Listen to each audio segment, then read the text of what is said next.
Welcome to Monkeys Unfiltered, the podcast where chaos meets conversation, and the unexpected is always on the menu. Join hosts Leanne, Jason, and Hayden as they swing through life's absurd, hilarious, and thought-provoking moments. No topic is too wild, no opinion is too untamed. Get ready for unfiltered banter, laughs, and a barrel of fun. This is Monkeys Unfiltered.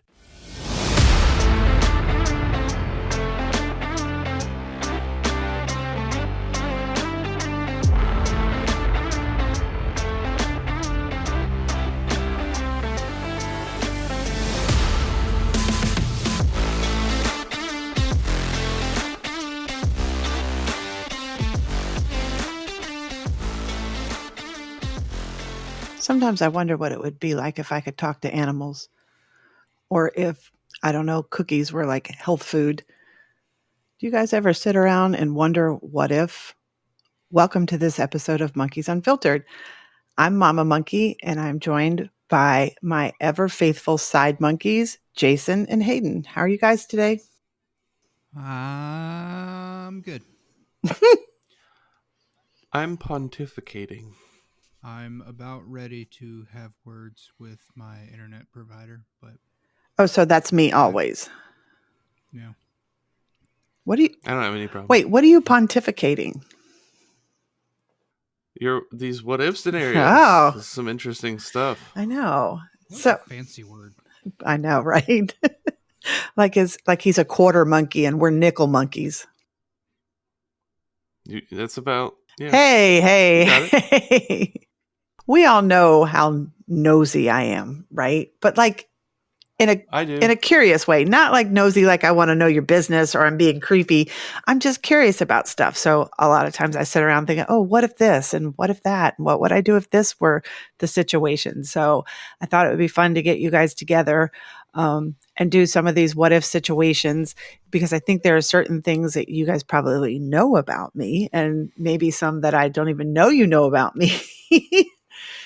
So I put together a list of just a bunch of what if questions. Some of them are crazy, some of them are serious. But I thought it would be kind of cool if we ran through them and just had a little fun with what the answers may be. How y'all feel about that? Let's do it. Okay. So I'm not going to be the only one on the hot spot. I'm going to be asking my own questions too. That cool?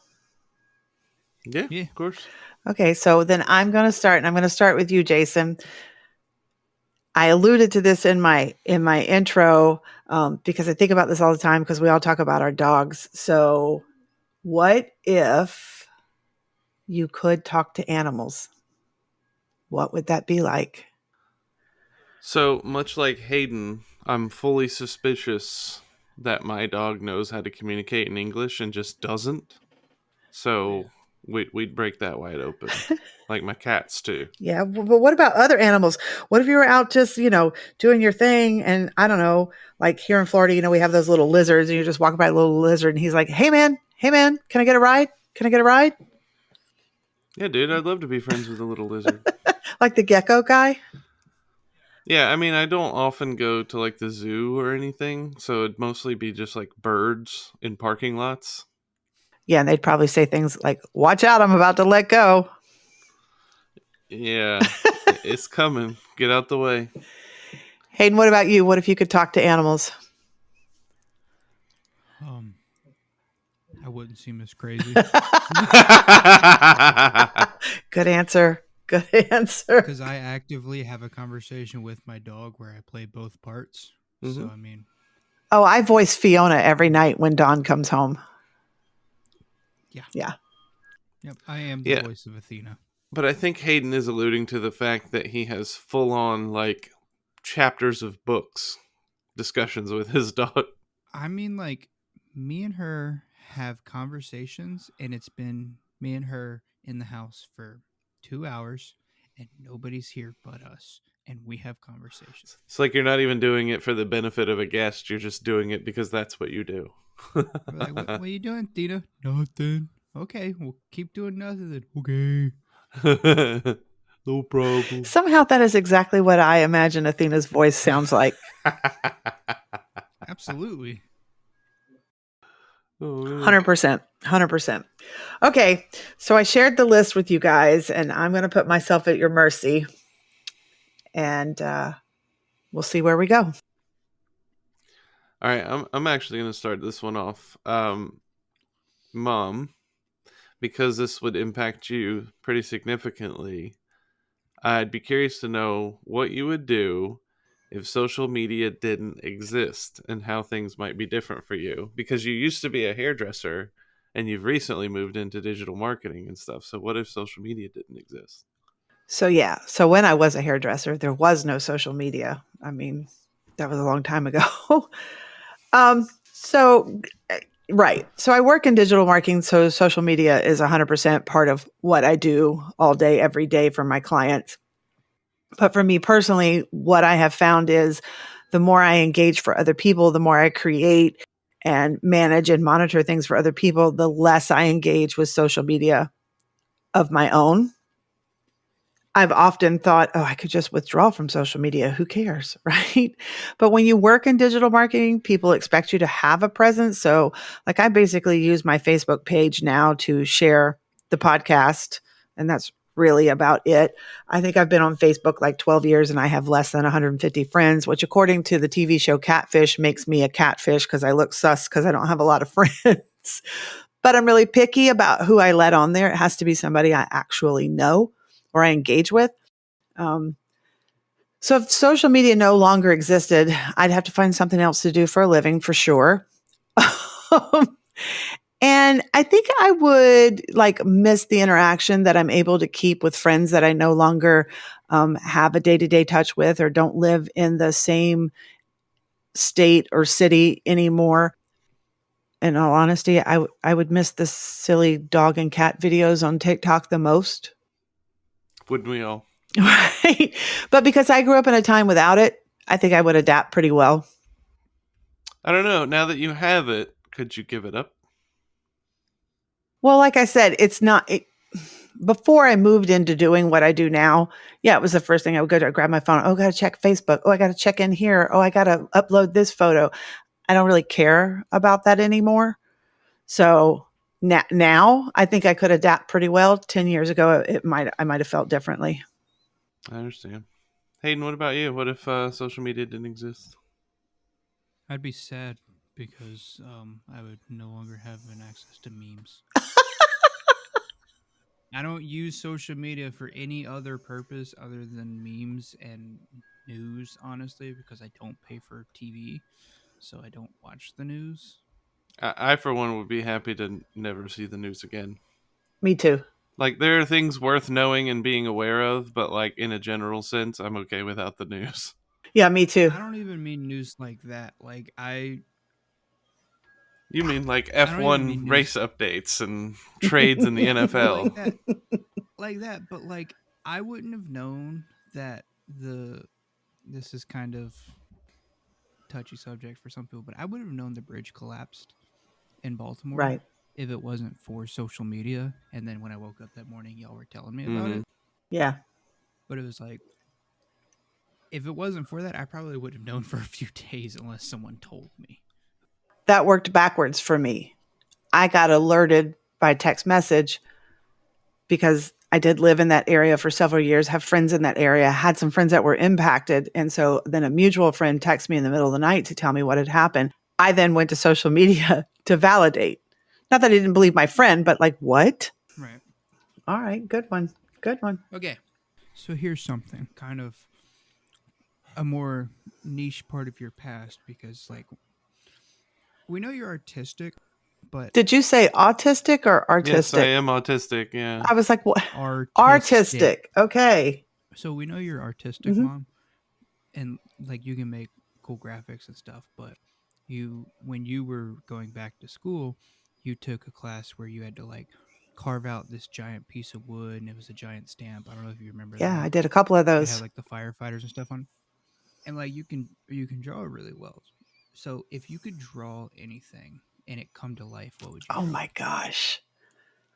I have an easy answer for this. So when we say come to life, are we assuming it's a living thing, or can I draw something that just comes into existence? Because you're going to say money. I'm not. It comes off the paper like Doodle Bob. So what I truly would draw. How'd you know my answer? What I truly would draw would be probably a Caribbean island that had several houses on it where we could all live together. And then some extra houses where if we had guests or whatever, it's really different than what I would have drawn like 10 or 15 years ago. But now, especially just on the heels of vacation with you guys a week or so ago, as everybody, moves on in their lives and you guys become deeper into adulthood and I become older, I start thinking about being able to spend time together and what it would look like if we were all close again. I don't mean close like close. I mean like location close and could just hang out. So I'd draw a big old compound on a tropical island for us. I like that. I'm all for Oh, that. I knew you'd be for it. My whole life I've been all about Like that. a villa for all of us to live. Yeah, like we would all have, I would want it to have like one big common area, but then we would all have like little feeder things that were self-sustaining. So if you just needed a day to yourself or whatever. And then on the backside of the island, we could have guest house. So like if people came and visited us. Visited. Visit, whatever the correct terminology is. I'm not an English major.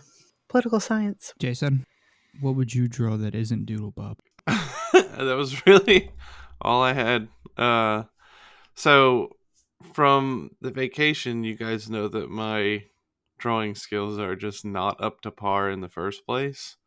So in actuality, I'd probably draw like some stick figures and like, I don't know, I guess just draw some friends because like I have no ability to draw anything. It's always like a really, really intense bastardization of whatever I'm trying to actually draw. And I don't know, I just can't foresee myself being able to draw anything worthwhile. I don't know, maybe I draw like something easy, like a present box, and I don't know what's in it, but like I draw myself a present maybe, or draw other people presents. Oh, that would be fun. Yeah. You draw yourself a sailboat. Ooh, yeah, or one of those like 3-looped cars, Yeah. Or like an airplane. So when we wanted to go someplace, we'd have to drive for miles and we could all put our dogs on the airplane and just go. Yeah. Yeah, one Or of we could those fly to our airplanes. Caribbean islands. One of those Yeah. airplanes that just have like it's all on one side, like The kind, like the big cargo planes at the back open and you can just wheel everything up in there and just herd the dogs into it and go.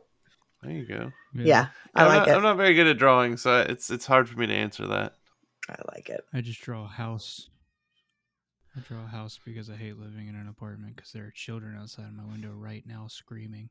I don't like kids. If I were to draw a house, it'd just be a square with a triangle on top. It would be something that I own that nobody else is attached to. Right. Fair enough. Okay. Fair enough. So this is a social question, right? Like, what would you do? Right? What would you do in this social context? So I'm going to come to you first, Hayden. What would you do if you saw someone in public with toilet paper stuck to their shoe?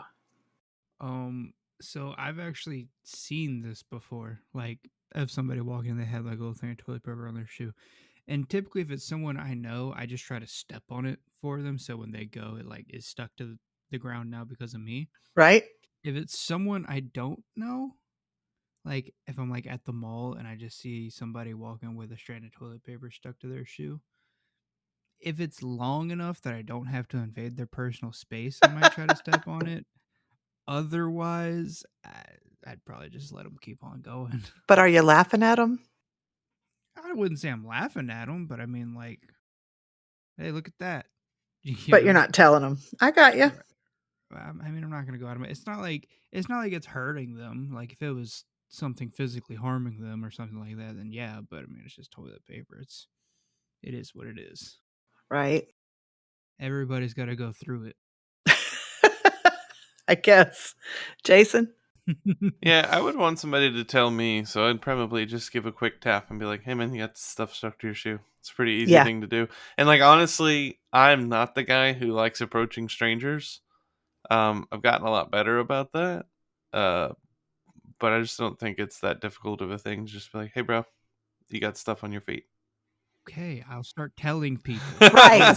So this is a throwback to the game, that Mind the Gap game we were playing, and the differences in the generations, because I would definitely say something. I am that person that even if I don't know you, I'll just kind of walk up and lean in and go, hey, your fly's down. Or, hey, you got toilet paper stuck to your shoe.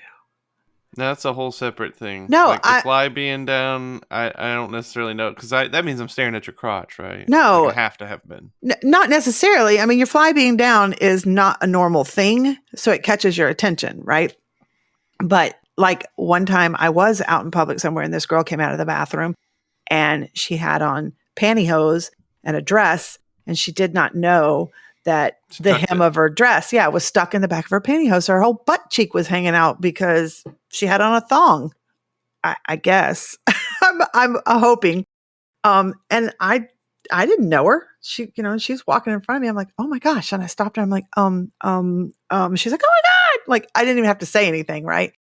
But I'm kind of like you. I would want someone to tell me. So whether it's your flies down, your dress is stuck in your pantyhose, you got toilet paper on your shoe, I'm saying something and I'm trying to do it like a little discreet because I don't want to embarrass anybody.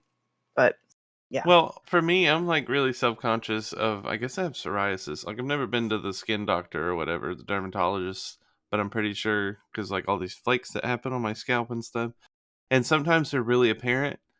And like if we've been out doing something and I look in the mirror, I'll look at my wife and be like, what?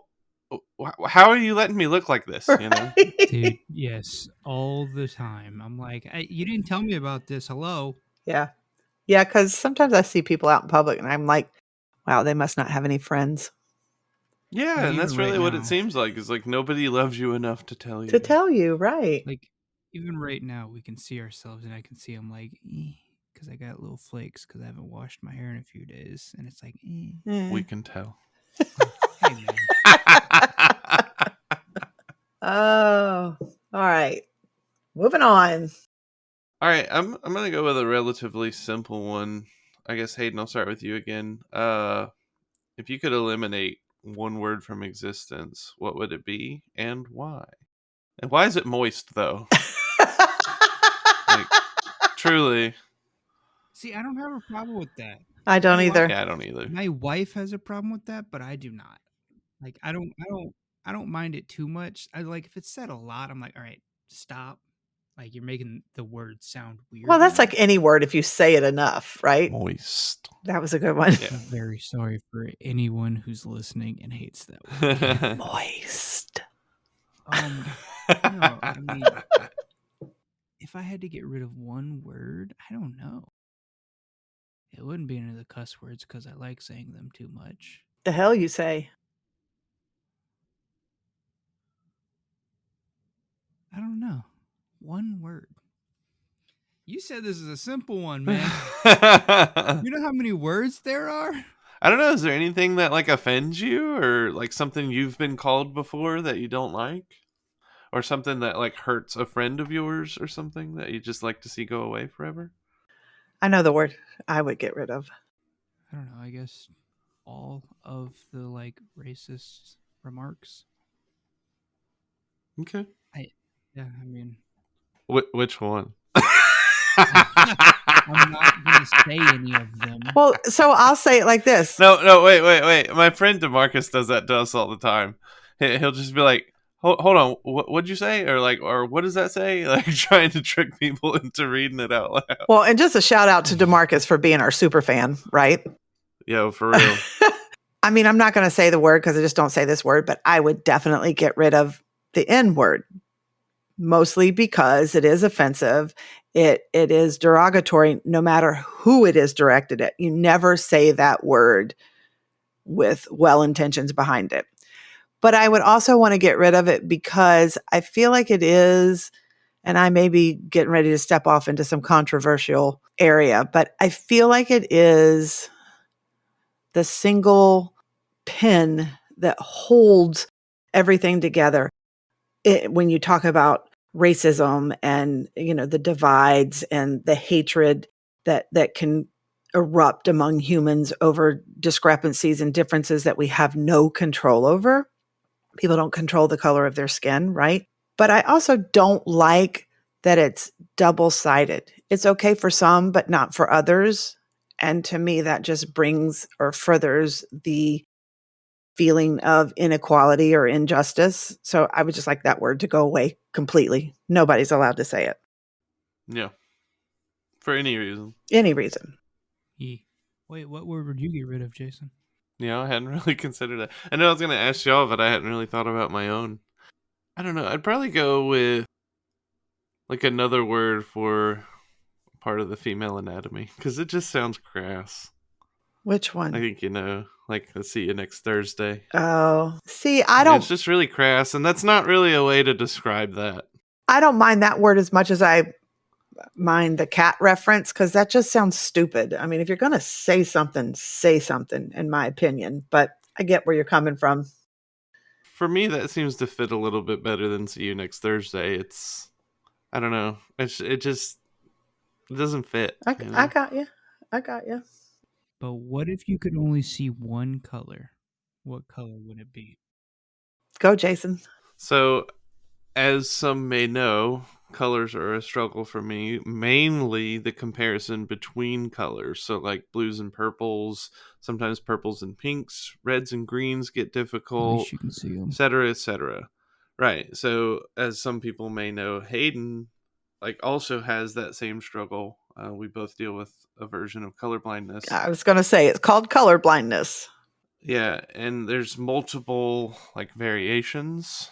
Mine is like something with a D. But honestly, I don't know. I may not be super bothered by it. Like, because people will describe, hey, that's orange or that's green or what. And I'll just be like, okay. I don't know what that means. I argue with them just for fun. Yeah, right. No, see, that's the thing, right? So my wife and I have gotten into several debates over what color something is. And like, sometimes I'm being ridiculous. Other times I'm fully convinced that I'm correct. No. Sometimes I'm fully convinced that I'm correct. For example, in our first house, there was a room that ultimately ended up becoming my like gaming den office area. And Ariel was like really confused as to why I wanted that room to begin with because it was a weird color. And to me, it was like this light greenish something. So I was like, okay, no problem. Even if it was a pink, which it ultimately turned out to be, I would have been fine with that. But I really thought it was green.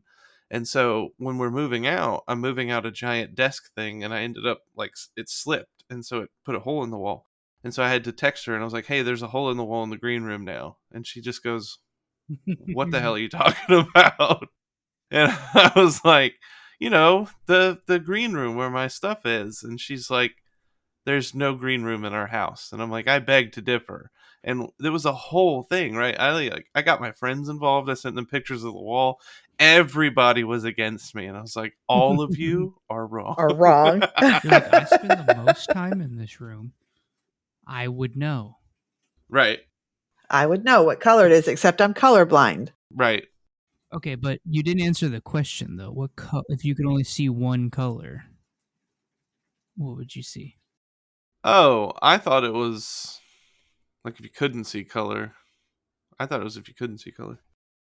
No, I think he wants you to pick a color. Which, if you're colorblind, how do you know what you're picking?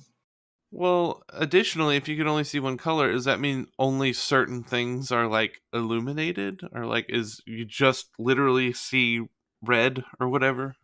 I would assume it's like everything's black and white except for everything that is red. Oh, okay, that's interesting. I'd probably go with purple then. I like purple a lot. Oh, and here I was thinking it would be varying hues of that one color. I like purple. I like red's my favorite color, but I like purple a lot. And there's probably like some pretty flowers and stuff that are purple, so I'd go with purple. Mom. Oh, so we're going with only things that are that color show up in that color. Everything else is black and white, or the whole world is just hues of that one color. I mean, I picture it as everything's black and white except for things that are actually that Okay. color. But I mean, if you want to, These are your questions. You should know the intent. Well, I explained my intent, but you guys were down another path. Tried to lead you back, but y'all is wild monkeys. So either way, I would probably answer orange. I like orange. What do you want me to say? Orange is a good one. It goes good with the one I would choose, which is blue. Orange and blue. Go Gators. Yeah. Orange is just lesser red, so. Yeah. Orange is lesser red but greater brown. Did you guys know that orange is the new black? I did. I Oh. did. I did Ooh. know that. It's on to you, mother. Okay, let's see. How about what if you were told you could never leave your house? I'd be perfectly fine with that. Me too. Fine. Absolutely. Yeah. Yep. As long as I can get things to me, I'm fine. I don't care. Basically, don't we do that now? Right. As long as I can open my doors and windows and, you know, like when I say leave my home, that's my patio area. Everything. Your I don't lot, need. yeah.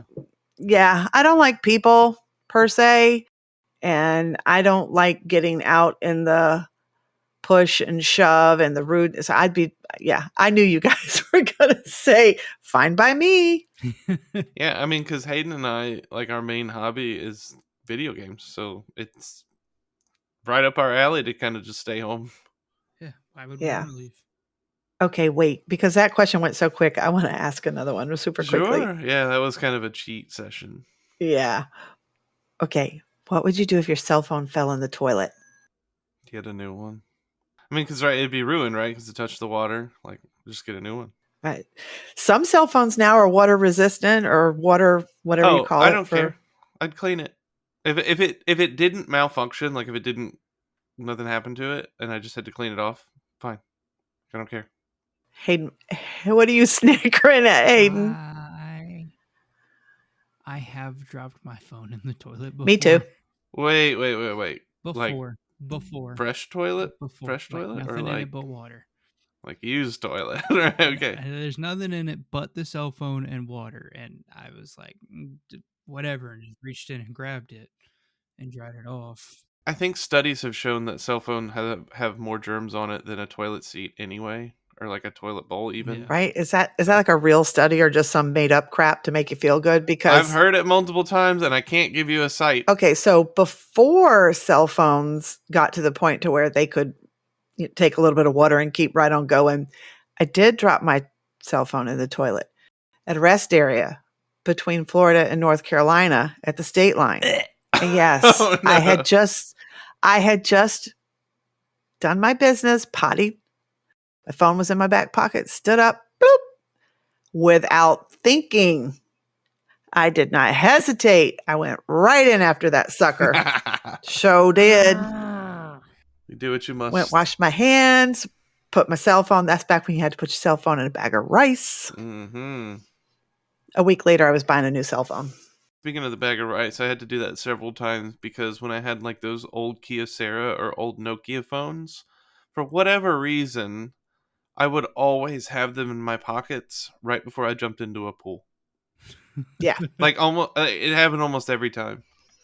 I know, because I can remember 2 occasions when we had a pool and you went right in it with your cell phone in your pocket. Yep. But those old phones were resilient as hell because like they kept coming back. Like you just put them in the rice and then they'd function again. Right. Okay. So I did a twofer. Thanks for that. Okay. So I guess it's my turn then. I guess what would you do if aliens invaded the Earth? Me physically, like if aliens invaded, I wouldn't like. What could I do? You know, that's the thing. Like, I'm sure I could go and get some guns and ammo and stuff like that and attempt to fight them if they were in.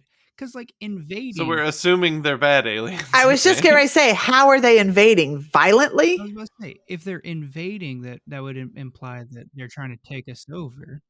You know what? He makes a good point. The word invading. Yeah. That is a good point. Okay, if it was like a peaceful, like coming down, like whatever. Like E.T. Hey, can I use your phone? I'm going to trust the people who run. No, I'm not. Okay, never mind. Yeah. The government will protect us. I think that's the funniest thing that has been said on this podcast yet.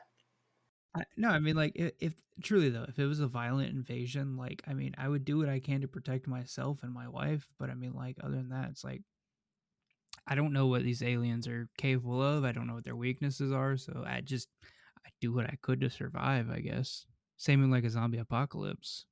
I was just getting ready to compare the two. Yeah. Yeah. Yeah. Yeah. I totally missed the invade with the connotation that Hayden put on it. I was like, oh, well, if it was E.T., I'd go to the candy store, hand him my cell phone I just got out of the toilet. But yeah, when you put it like Hayden did, same. I mean, I'm not much of a fighter per se, so I'm not going to engage unless I absolutely have to. So I would probably do the same, like find someplace safe, try to stay low, out of the way. I'm not engaging. The more I sit here, the more I'm like formulating a plot now. I see it in your eyes. You're like, What about you, Jason? Yeah, I don't know. I'd probably try to avoid conflict as well. But yeah, if push comes to shove, I'd handle business. Handle business. Oh, okay. Here's one that might make you think. What if you woke up tomorrow and your entire life was a dream? Like everything that you have experienced up until the point you woke up tomorrow had been a dream, and you wake up in a completely different life. So I've always agonized over that, about waking up and then realizing like the whole life you have lived up to this point has just been your other self in a coma state or something like that. Yeah. Or like I often think too, and this is kind of unrelated, but I often think too of like there's a theory that you yourself are the only living person and everyone else are NPCs. Like you're experiencing life, but everyone you interact with are just like projections or something. Like from the movie Inception. Yeah. Like all the people were just projections of the mind of the other individual. But I don't know, like it freaked me out because like I feel like I'd lived a life already. I wonder if my mind would go through some sort of like rejection of like this isn't real because I've lived an entire life at this point. Like I've lived 32 years of a different life. Maybe that's how people go crazy, because they were in a coma and experienced a whole nother life. Yeah. Or they dreamed a whole nother life one day. Very well could be. It freaks me out. Well, I mean, if I woke up and my whole life had been a dream, I think that I would probably initially go through some sort of, for lack of another word, like mourning stage, because although my life has had ups and downs, right? I'm at a really good place and I have a lot of really good things in my life. And so then I would be questioning, like, does that mean you monkeys aren't real? Are you monkeys figments of my imagination? I would not like that. So what you're saying is your philosophy is much like Queen. Is this the real life? Or is this Is just this fantasy? You're caught in a landslide. There's no escape from reality. Well, I was also thinking, not my circus, not my monkeys. Hey. But yeah, that would be, it would be freaky for sure. I think if I woke up and realized my entire life had been a dream, I would go through the mourning stage of like, dang, everybody that I knew and loved wasn't real. But then I would think to myself, why couldn't I have been like a multi-billionaire rock star? Why did I? If you had control, yeah. Why did I dream myself as living in a society where I can't buy a house and am stuck living in an apartment and can't make enough money? So Right. so there was no gap in your talking just now, but when you said I think to myself, my first impulse was what a wonderful world. But you didn't give me an opportunity to throw it in there. Sorry. Yeah, I mean, yeah, because it also opens up the possibilities of, well, what is my life really like? What's really in my life? Because once I got through the morning thing, then I would want to know, like, well, who am I? I kind of equate it to, yeah, it's like when you wake up from a coma, or like I was watching a show the other day about this person who spent like 30 years in prison and he was innocent, right? So he gets out and time has just passed him by. Mm-hmm. It's a whole So now he different has world. to figure out what, he has to figure out what his life looks like. That would be crazy. And they give him $75 to restore his Exactly. Yeah, Here's here's $200 $75 and a bus ticket. I knew. bus ticket. Nice. That's funny.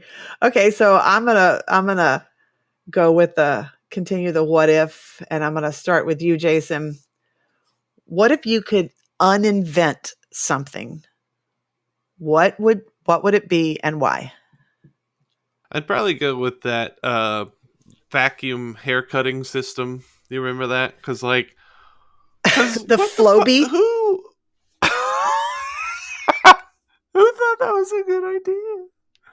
The Flowbee. No. Like, how many people got hurt with that thing? I'm sure.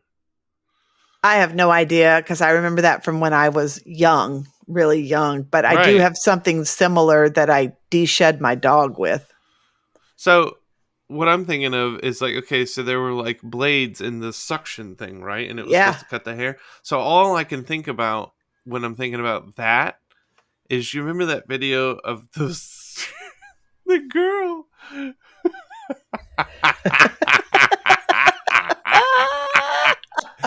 she put the corn on the cob on the drill and was like gonna eat it that way, and she got her hair caught up in it, and it my just yanked a whole patch of her hair out. You remember that? Oh my gosh. See, That's all I can think Yeah. about happening. I keep a running list of the videos I need to go Google after I hang out with you guys. I'm going to add that one to the list. How about you, Hayden? Sprayable or like in the can Cheese, because that's not even Yeah. cheese. But what would you eat during a hurricane? It's a violation of the Geneva Convention, I think. It's just it's god awful. Yeah. Realistically though, I would uninvent, I don't know, I would uninvent the iPhone so I could invent it and make the billions of dollars. Hey, there's an alternative way of going about this. Yeah, there's that. Okay, so I'm going to go deep and humanistic on you guys. When I read the question, I would uninvent the atom bomb. Oh, really good answer. That's just not Really good necessary. answer. Just not necessary. Not necessary. Because then it led to nuclear, like just not Well, necessary. It established our dominance.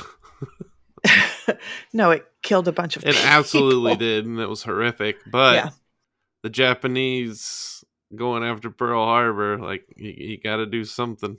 Right. I mean, I'm not saying whatever. I'm not here to debate, the merits of who attacked who and what was right and proper and all of that kind of stuff. I just don't feel like atomic/nuclear weapons are necessary. So I would uninvent the atom bomb. I agree. And there's something like, what, 2,500 to 5,000 nuclear bombs in existence right now, and they're just kind of sitting there. Like, what, it's the whole deterrence of mutually assured destruction. That's the term. And like, hey, if nobody had any, granted, the fear is somebody will keep one in secret or whatever. Mm-hmm. But like, if nobody had any, it's the same thing. But yeah, now they're all just sitting there ready to blow up the entire Earth for no reason.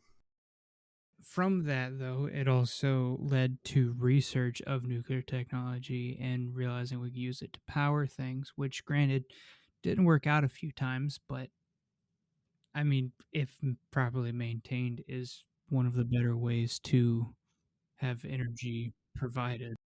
Hayden. Pripyat. Pripyat, not Chernobyl, right? Oh, good one. Good one. Good one. I'm not against the development of the theory, right? And the progress of, I just don't want it used in a weapon. So just don't go that way. Well, and much like mankind, we figure out how to kill each other with something and then realize, oh, wait, we can use this for good things as well.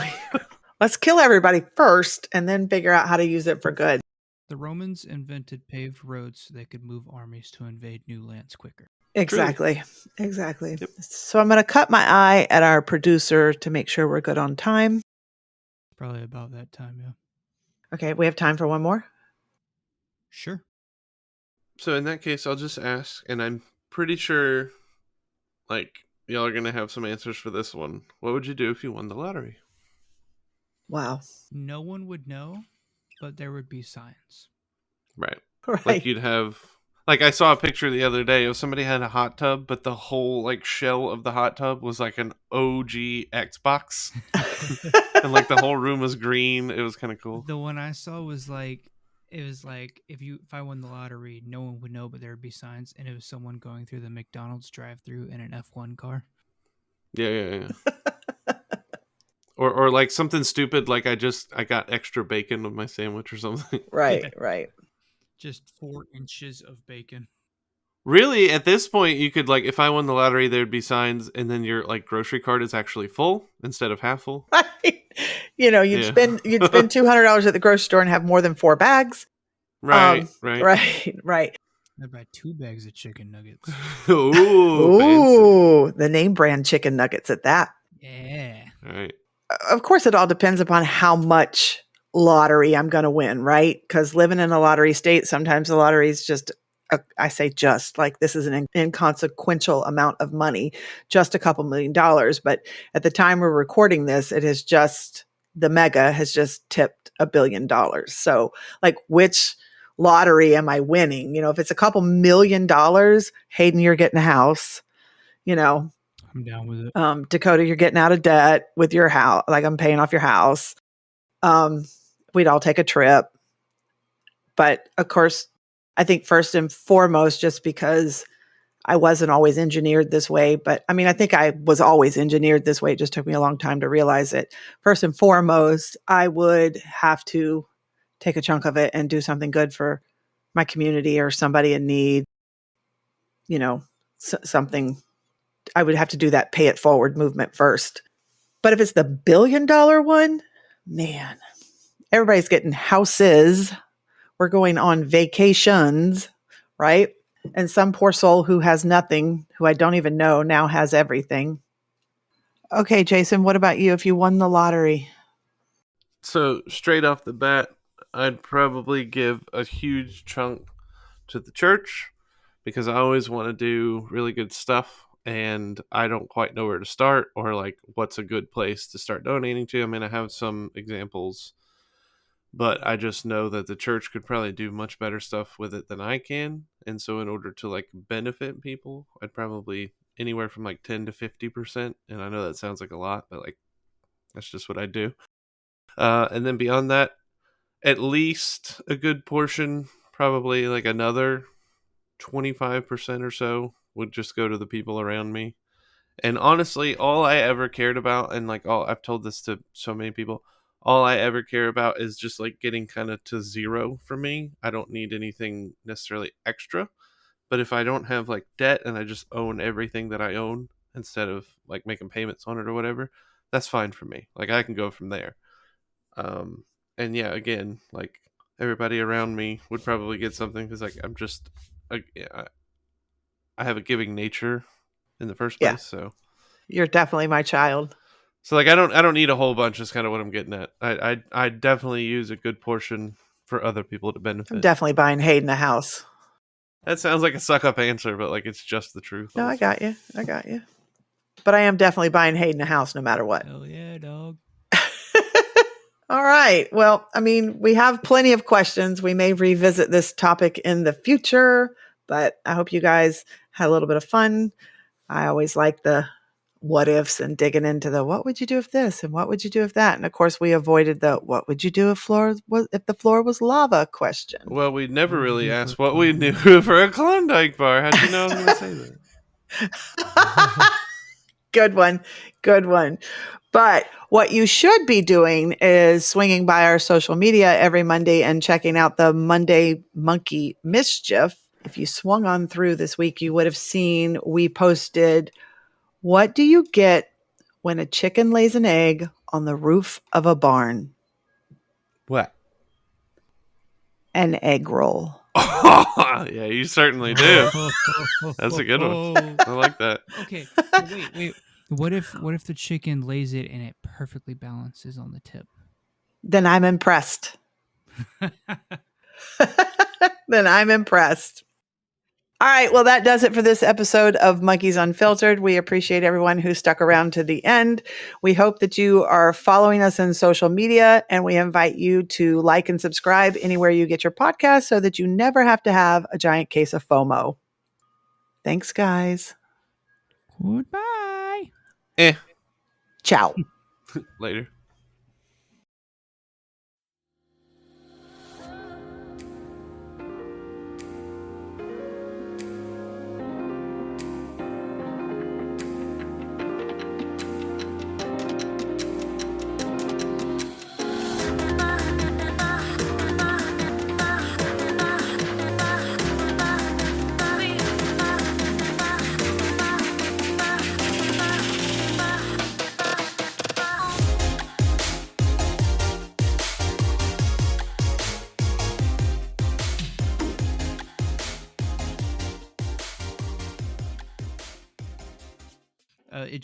It comes up like, excuse me.